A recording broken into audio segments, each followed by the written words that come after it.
Halo guys, selamat datang di channel Kakak Pertama. Mimin berharap kalian semua dalam keadaan sehat dan tetap bersemangat di sepanjang hari ini. Ini adalah video sebuah alur cerita komik dengan judul Kelahiran Kembali Kultivator Abadi, part kelima. Perlu Mimin beritahukan, bahwa cuplikan gambar dalam video ini akan sedikit berbeda dengan alur ceritanya. Pastikan kalian lebih menyimak suara alur ceritanya daripada gambar komiknya. Mimin harap kalian bisa mengikuti dan menikmati video kali ini. Dan seperti biasa, Mimin harap kalian bisa mengklik tombol subscribe dan juga tanda loncengnya, supaya kalian bisa selalu mendapatkan notifikasi video terbaru. Selamat menonton guys!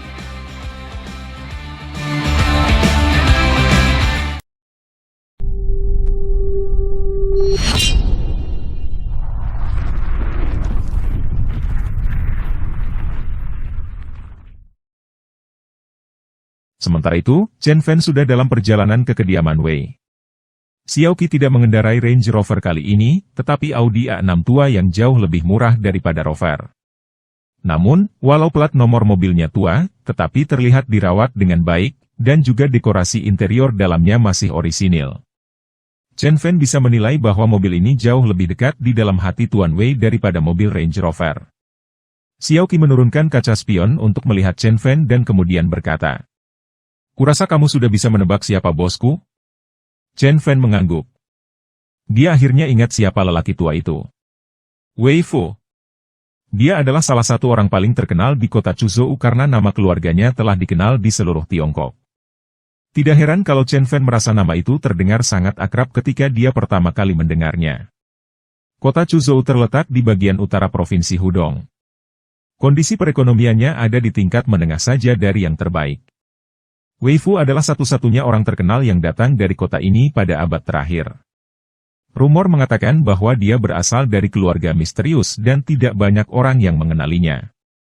Ketika dia masih muda, dia memulai bisnis dari awal dan telah menjadi orang terkaya di kota pada akhir tahun 70-an.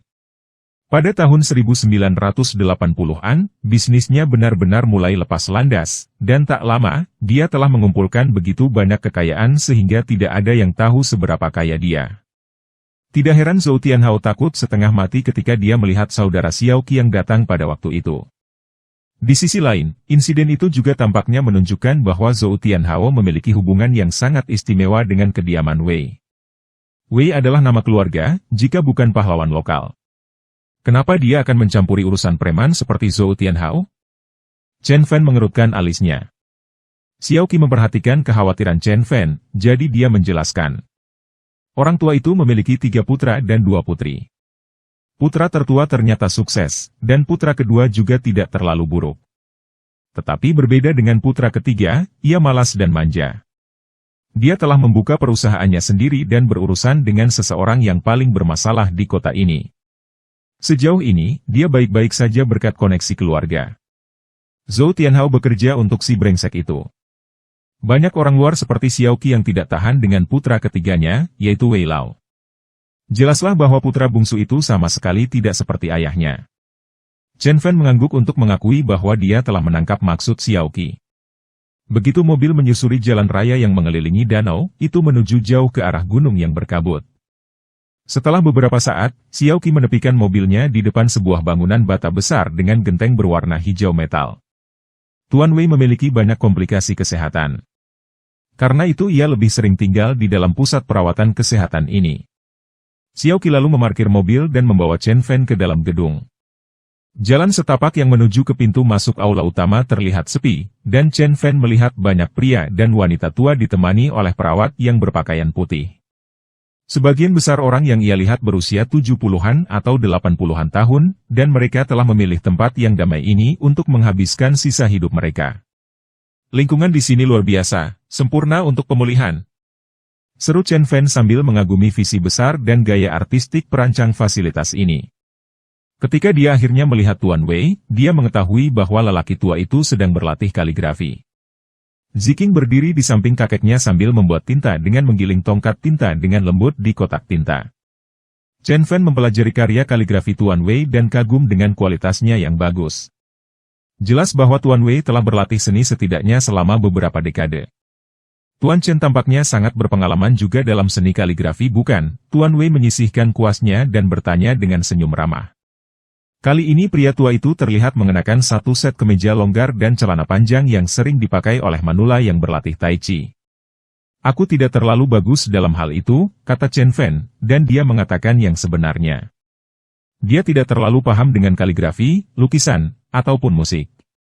Dia tidak memiliki bakat atau minat pada mereka di kehidupan masa lalunya. Saya pikir Anda seharusnya mengobati kakek saya hari ini, di mana peralatan Anda seperti jarum akupuntur atau yang lainnya. Wei Ziqing menanyakan dengan tiba-tiba. Sesuatu tentang Chen Fan membuat dia jengkel, tetapi dia tidak bisa berbuat apa-apa. Chen Fan memperhatikan bahwa Ziqing mengenakan pakaian yang terlihat kasual. Dia mengenakan t-shirt putih ramping dan mengenakan celana pendek yang menunjukkan dua paha jenjang dan ramping. Dibandingkan dengan pakaian olahraga paginya, gaya yang sangat berbeda hari ini telah membawa keluar aura seorang wanita cantik darinya. Metode penyembuhan saya tidak memerlukan akupuntur atau pijatan, sahut Chen Fan menggelengkan kepalanya. Ini, lihat. Chen Fan memberikan kepada Tuan Wei sebuah buklet. Di sampulnya tertulis, Seni Rahasia Wei. Seni rahasia ini adalah teknik kekuatan internal yang telah diciptakan Chen Fan dengan meningkatkan teknik Wei Fu yang ada. Chen Fan telah memberinya nama yang menurutnya paling tepat. Apa ini? Tanya Wei Fu sambil menerima buklet itu dengan bingung. Namun, begitu dia mulai membacanya, ekspresi bingung di wajahnya berubah menjadi tidak percaya. Ada apa, kakek? Tanya Ziqing. Setelah Wei Fu selesai membaca halaman terakhir, dia menutup buklet dan matanya kemudian terpejam karena dia sedang jatuh ke dalam pikiran yang mendalam. Setelah beberapa saat, dia akhirnya menghela nafas dan membuka matanya. Dia berbalik ke Chen Fan dan membungkuk dalam-dalam padanya, terima kasih, Tuan Chen. Aku tidak akan pernah melupakan apa yang telah kamu lakukan untukku. Tidak apa. Nasib telah menyatukanmu dan aku, jadi aku tidak bisa duduk dan melihatmu menderita. Chen Fan menerima hormat pria tua itu dan menjawab. Kakek, mengapa kamu membungkuk padanya? Apa yang telah dia lakukan untukmu? Ziqing dengan cepat membantu kakeknya meluruskan punggungnya dari posisi membungkuk hormat. Dia menatap tajam ke arah Chen Fan sekilas, menyalahkannya karena tanpa malu-malu, membiarkan seorang pria tua membungkuk padanya. Chen Fan tersenyum ketika dia melihat tingkah keras kepala gadis itu. Belum lama ini, ketika dia memohon Chen Fan untuk menyelamatkan kakeknya, wajahnya penuh dengan senyuman, tetapi begitu dia mengetahui bahwa hal-hal itu tidak seperti yang dia harapkan, senyum di wajahnya pun menguap dalam sekejap. Tuan Chen, mengapa Anda tidak menjelaskannya kepada Ziqing untuk saya? Kata Tuan Wei sambil tersenyum. Chen Fan berkata perlahan, cedera kakekmu terutama disebabkan oleh dua hal. Salah satunya adalah cedera yang dideritanya ketika ia masih muda. Karena ia telah membiarkan cederanya itu cukup lama sejak pertama kali terjadi, kondisi paru-parunya telah memburuk tanpa terasa. Faktor kedua adalah tekniknya dalam membangun kekuatan internal. Setiap kali ia menyalurkan kekuatan internalnya keluar dari jalurnya, ia mengambil risiko, dan itu merusak paru-parunya sedikit. Seiring berjalannya waktu, ia telah menyebabkan kerusakan besar pada paru-parunya yang sudah melemah. Jika itu yang terjadi, apakah paru-paruku juga rusak? Tanya Wei Ziqing. Secara teori, iya. Tapi saya tidak berpikir kondisimu akan cukup kuat untuk menyebabkan kerusakan nyata pada paru-parumu, ujar Chen Fan sambil mengangkat bahu. Wei Ziqing pun melotot ke arah Chen Fan saat dia diberitahu bahwa ketidakmampuannya adalah berkah tersembunyi.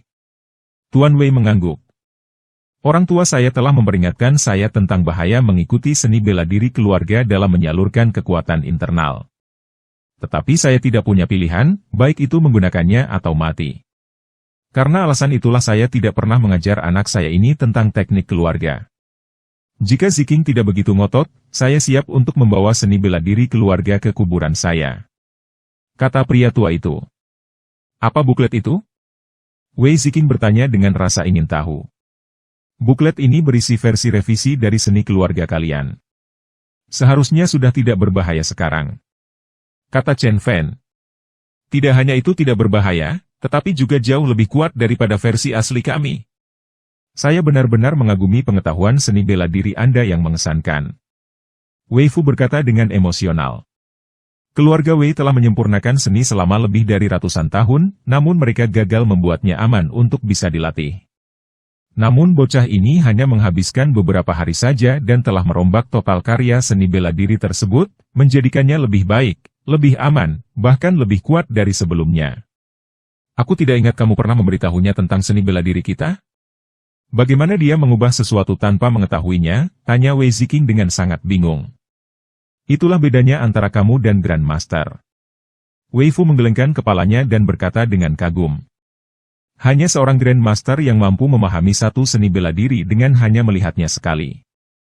Mereka adalah para jenius seni bela diri yang mampu membangun sekolah mereka sendiri dan menciptakan seni bela diri baru. Chen Fan pun membalas perkataannya. Seperti yang pernah saya katakan, saya hanyalah seorang kultivator Dao, bukan Master. Jika Anda bisa melakukan apa yang Master bisa, maka apa bedanya gelar? Wei Fu tertawa. Saya tidak berharap Anda menjadi begitu kuat. Setelah diyakinkan oleh kakeknya, Wei Ziqing, yang berpikir dia tidak pernah menyukai Chen Fan akhirnya merasakan rasa hormat terhadap anak itu. Chen Fan tersenyum dan berkata, ngomong-ngomong, ini adalah pil penambah esensi, ada 10 dari mereka. Chen Fan mengeluarkan botol kaca dari sakunya dan menyerahkannya kepada Wei Ziqing. Pastikan kamu minum pil ini setiap 2 hari sekali. Dengan bantuan seni bela diri baru, Anda bisa pulih dengan sangat cepat. Jika saya memiliki lebih banyak uang, saya akan dapat membuat versi pil penambah esensi yang lebih kuat.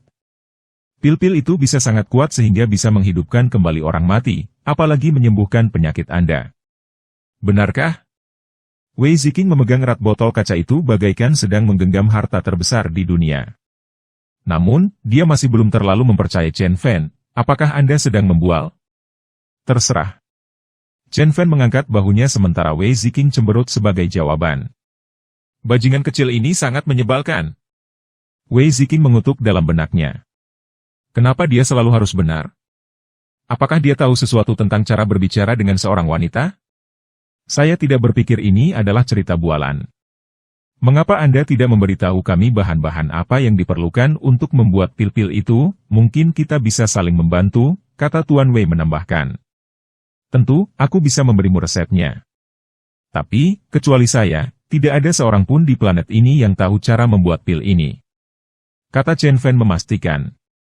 Dia kemudian mengambil selembar kertas dan menuliskan daftar bahan-bahannya.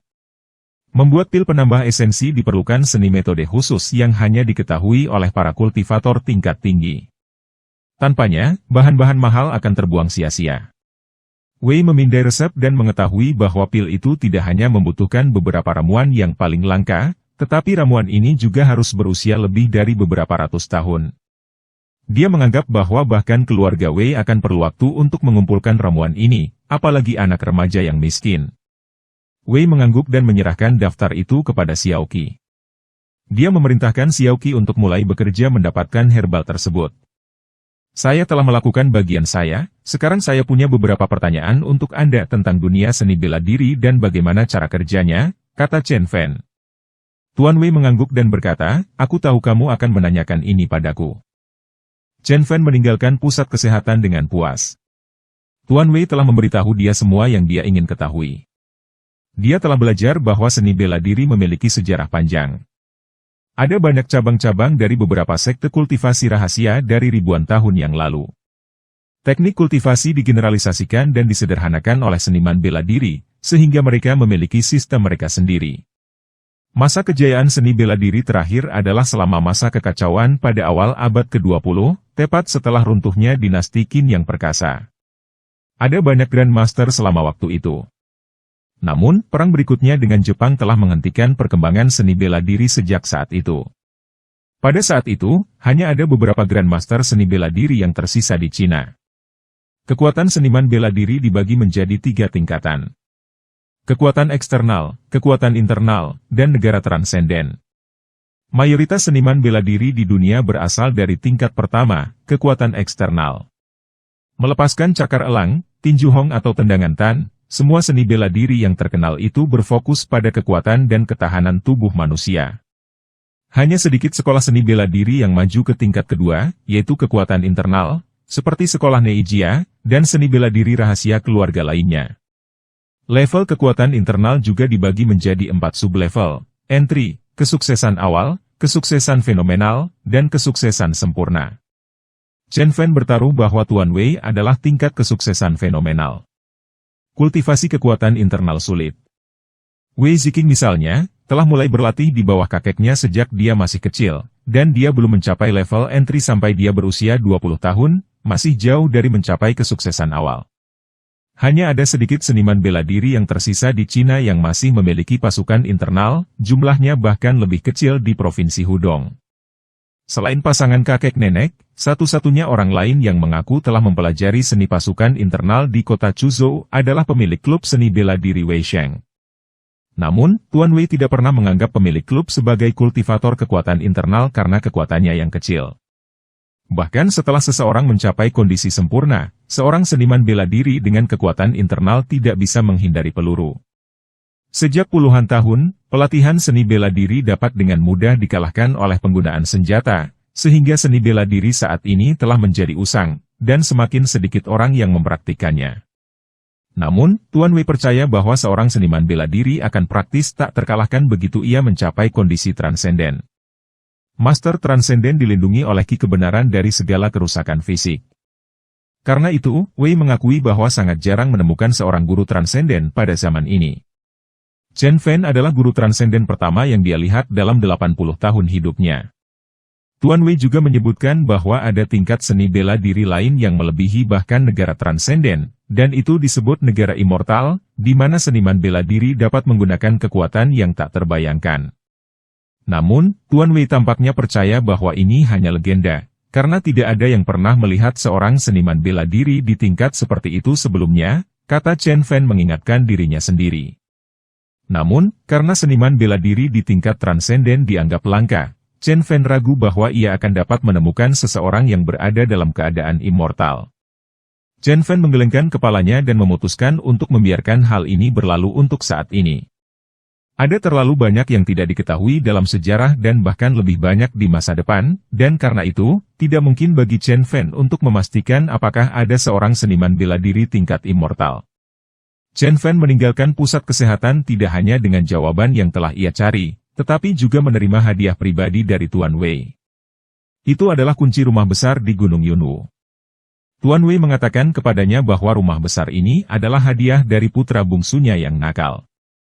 Karena dia sudah terlalu tua untuk tinggal di rumah sendiri, dia memutuskan untuk memberikan rumah itu ke Chen Fan. Itu juga menjadi permintaan maaf atas masalah yang telah ditimbulkan Zhou Tianhao kepadanya. Chen Fan tidak menolak hadiah mahal tersebut seperti orang kebanyakan. Sebaliknya, ia menerima hadiah itu seolah-olah itu hanya tepukan di bahu. Sebagai mantan dewa surgawi, rumah besar itu bukanlah hal yang besar. Chen Fan tahu bahwa apa yang telah dia lakukan untuk orang tua itu jauh lebih berharga daripada rumah besar yang ia terima. Dia tidak hanya membantu Wei dengan gejala kesehatannya yang memburuk, tetapi juga menemukan dan memperbaiki akar penyebab kegagalan dalam seni bela diri keluarganya. Seni bela diri baru itu tidak hanya jauh lebih aman daripada versi sebelumnya tetapi juga jauh lebih kuat. Dengan seni bela diri yang baru, Wei akhirnya bisa memiliki kesempatan untuk naik ke negara transenden. Ditambah lagi, Chen Fan yakin itu bukan terakhir kalinya dia harus membantu Tuan Wei. Dengan keyakinan penuh sebagai dewa surgawi, Chen Fan menerima hadiah itu. Wei Ziqing dan kakeknya duduk di dalam sebuah paviliun dan menyaksikan Chen Fan meninggalkan pusat kesehatan. Wei Ziqing mengerutkan alisnya dan mengeluh, "Kakek, tidakkah kamu berpikir bahwa hadiah terakhir sedikit berlebihan? Itu adalah rumah terbaik di seluruh gunung, dan bernilai lebih dari 30 juta yuan.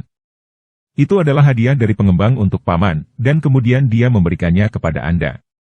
Anda tahu bahwa Ziping dan Bibi menginginkannya untuk diri mereka sendiri, jadi mengapa Anda tidak memberikannya kepada anggota keluarga kita, melainkan orang asing?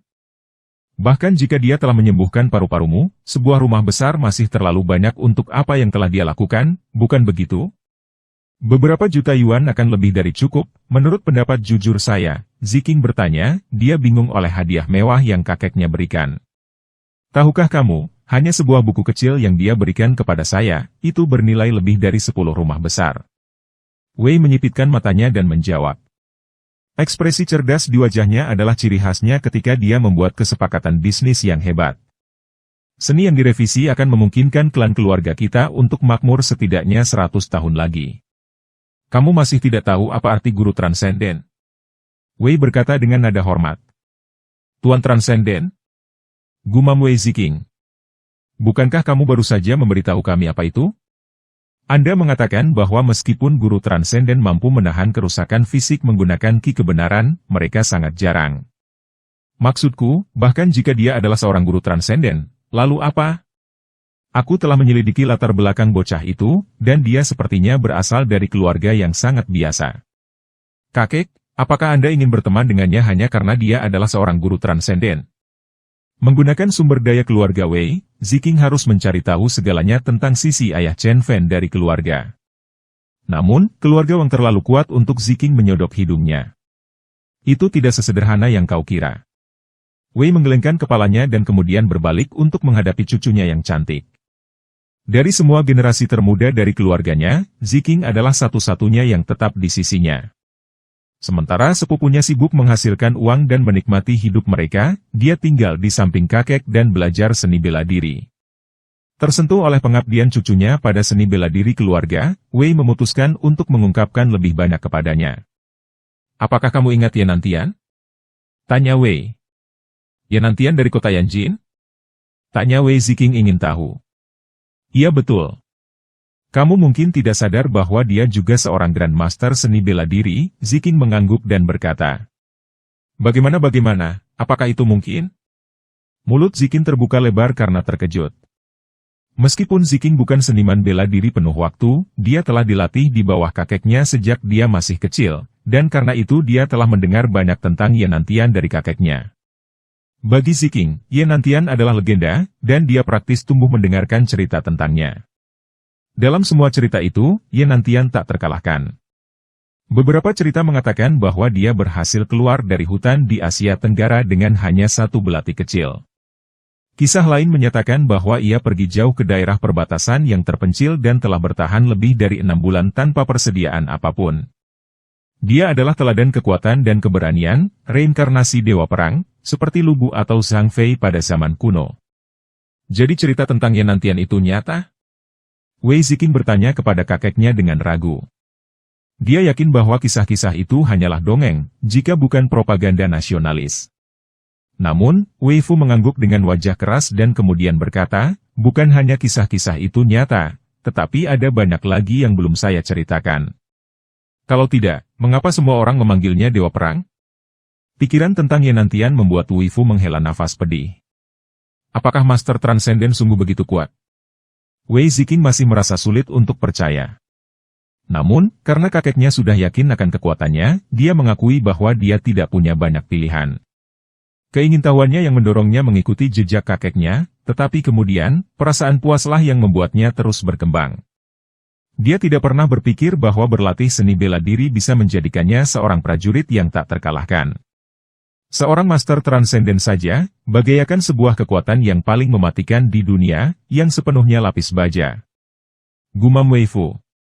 Mendengar kata-kata kakeknya, sebuah bayangan muncul di benak Wei Ziking, seorang guru transenden yang mengenakan rompi anti peluru dan memegang senjata yang kuat di kedua tangannya. Gambaran itu membuat tengkuknya merinding.